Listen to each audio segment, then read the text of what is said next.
안녕하세요. 아로랑 테크튜브 아로랑입니다. 오늘은 많이들 기다리셨던 레노버 리전 Y700 3세대 언박싱과 첫인상 준비했습니다. 안드로이드 태블릿으로는 가장 높은 스펙의 프로세서 스냅드래곤 8 젠3를 탑재하고 출시한 모델인데요. 자, 우선 박스를 열어보면 바로 Y700 3세대 보이고요. 태블릿을 드러내면 아래쪽에 구성품이 또 있습니다. 위쪽 패키지 열어보면 C2C 케이블, 퀵스타트 설명서, 보증서 있는데요. 케이블은 기존 레노버 태블릿에 들어가는 C2C 케이블과 큰 차이는 없어 보입니다. 다음 패키지 아래쪽에는 68W 충전기 있습니다. 2세대 45W에서 3세대 68W로 업그레이드가 됐는데 규격을 보시면 15, 27, 45, 68W까지 나름 활용도가 높은 충전기를 기본으로 넣어줬네요.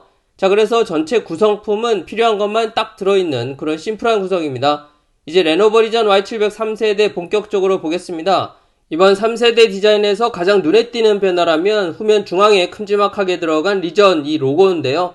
2세대는 좌측 상단에 작게 들어갔던 이 로고가 3세대에서는 가운데로 크게 이동했습니다. 그리고 컬러도 좀 더 진한 다크 그레이로 변경된 게 보이고 후면 카메라 디자인도 변경이 됐는데 좀 더 크게 투톤으로 마감을 했네요. 스펙은 2세대에서 변경 없이 1300만화소 메인 광각, 200만화소 접사로 동일합니다. 오른쪽 측면 볼륨 버튼과 전원 버튼 역시 큰 변화가 없는데요. 카툭티도 휴대폰에 비하면 거의 없다고 느껴질 수준입니다. 왼쪽 측면 중앙에는 2세대에도 있던 USB 단자 그대로 있고 다만 측면에 함께 있었던 마이크로 SD 카드 슬롯 3세대에서는 없어졌습니다. 나머지 스피커나 돌비 비전 애트모스 프린팅 이런 것들은 2세대와 차이가 없고요. 그리고 전면 카메라는 세로 방향 상단 중앙에 위치해 있습니다. 디자인 관련해서 아쉬운 점이랄지 이 디스플레이 마감을 보시면 2세대와 동일한데요. 디스플레이가 프레임 안쪽으로 들어간 형태가 아닙니다. 얼마 전 출시한 레노버 샤오신 패드 프로 12.7인치 2세대를 보면 디스플레이가 프레임 안쪽으로 들어가서 깔끔하게 마감이 됐는데 Y700은 변화가 없네요.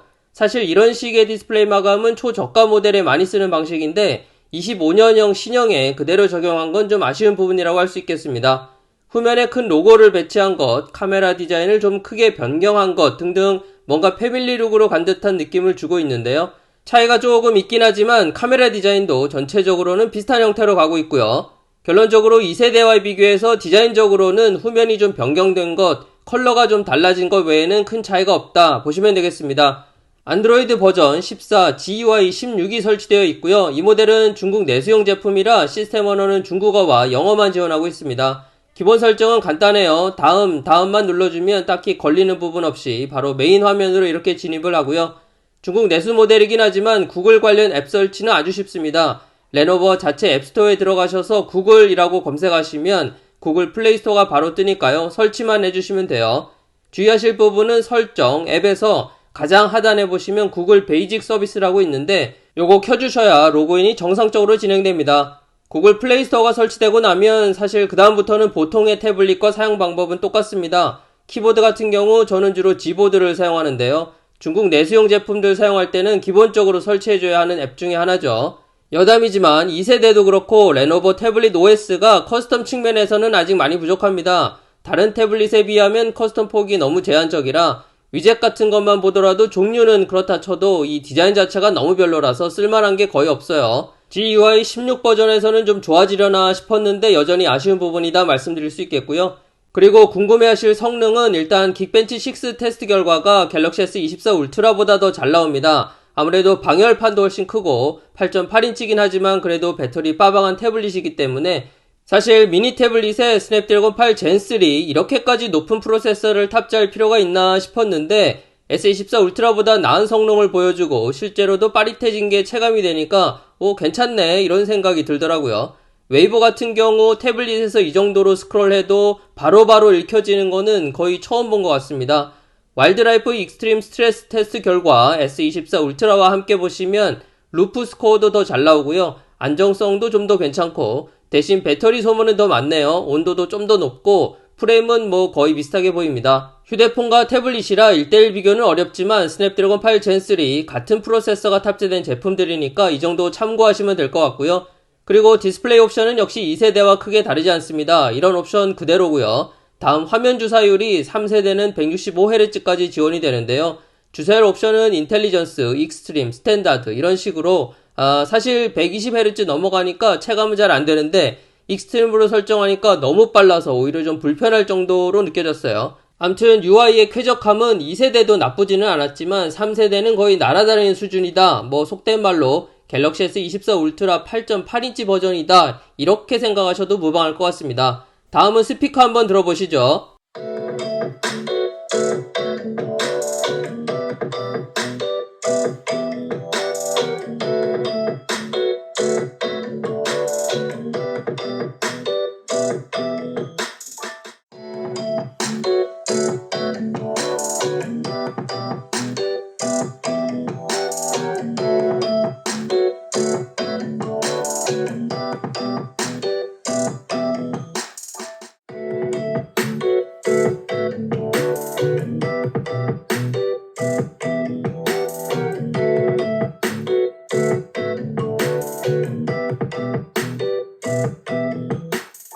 다음 배터리 충전 시간. 이번 3세대는 68W 고속 충전을 지원하고 있는데요. 15%에서 시작해서 3분 20초 만에 25%, 10% 충전이 됐고 15%에서 20분 충전하면 65%, 30분 충전하니까 87%, 45분 충전해주니까 100% 완충이 됐습니다. 근데 측정기로 측정할 때 최고 48W까지 밖에 안 나오더라고요. 68W는 배터리 15% 이하일 때만 찍히는 건지 뭐 아무튼 그렇고요.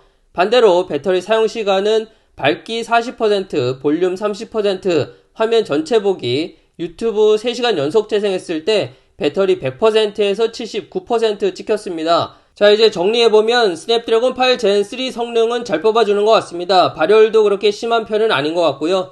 발표에서도 언급한 부분이지만 이 가로 모드에서 게임할 때 발열 신경 쓰지 않게 프로세서를 이 부분에 배치해서 손으로 느껴지는 발열, 실제 3, 4도 이상 낮게 설계를 했다. 그런데 실제 사용해보니까 가로 모드에서는 확실히 덜 느껴지는 게 맞았어요.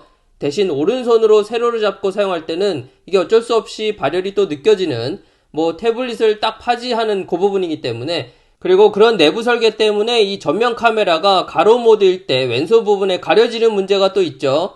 그리고 2세대와 거의 동일한 스펙의 LCD 디스플레이를 사용하다 보니까 시야각이라든지 그런 단점도 그대로고요. 앞서 말씀드린 디스플레이 마감 역시 프레임 안쪽으로 넣어서 깔끔하게 하면 좋을 텐데 예전 저가형 모델에서나 볼 법한 이런 디스플레이 마감 역시 아쉬운 부분이죠.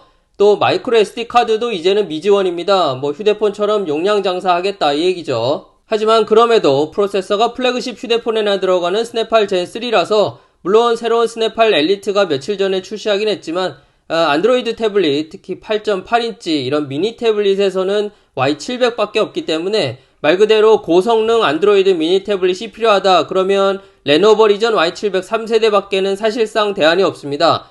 물론 아이패드 미니 7세대 고성능 미니 태블릿이 있긴 합니다만 미니 7세대 128GB 모델이 749,000원이나 하기 때문에 그에 비하면 Y700 3세대 12GB 256 스토리지 모델 55만원 정도죠. 대략 20만원 차이가 납니다.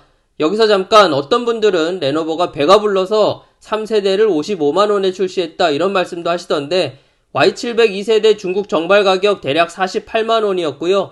Y700 1세대는 42만원이었습니다. Y700 2 시리즈가 보면 중국 정발할 때 가격은 체감적으로 다들 비쌌어요. 1, 2세대 모두 정발하고 거의 1년 후에 가격이 떨어지면서 가성비 태블릿으로 인기를 얻게 된 경우라서 그렇게 보면 3세대도 지금은 비싸게 느껴져도 내년 상반기 정도만 되면 이 가성비 태블릿이라고 불려지지 않을까 그렇게 예상해보고요. 그리고 요즘 들어서 이 미니 태블릿이 가격이 비싸지다 보니까 폴더블하고 고민하시는 분들도 많아진 것 같아요. 아무래도 폴더블은 가지고 다니기도 편하고 전반적인 스펙도 미니 태블릿보다 좋기 때문에 저도 비보 엑스폴드 3 8인치 폴더블 쓰는데요. 물론 가로 모드에서 화면 사이즈 차이가 나긴 합니다만 훨씬 가볍고 성능도 좋기 때문에 굳이 미니 태블릿을 이런 생각이 드는 게 사실입니다. 하지만 우리나라에서는 이 8인치대 폴더블은 정가 280만원 갤럭시 Z 폴드 6 SE 밖에는 또 대안이 없다 보니까 선택이 어렵죠.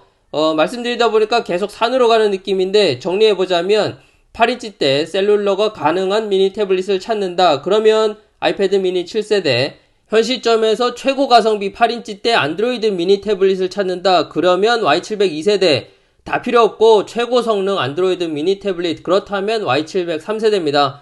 두 개 다 들고 다니기 귀찮다. 그러면 갤럭시 Z 폴드 6 SE고요. 간단하게 정리가 되셨죠.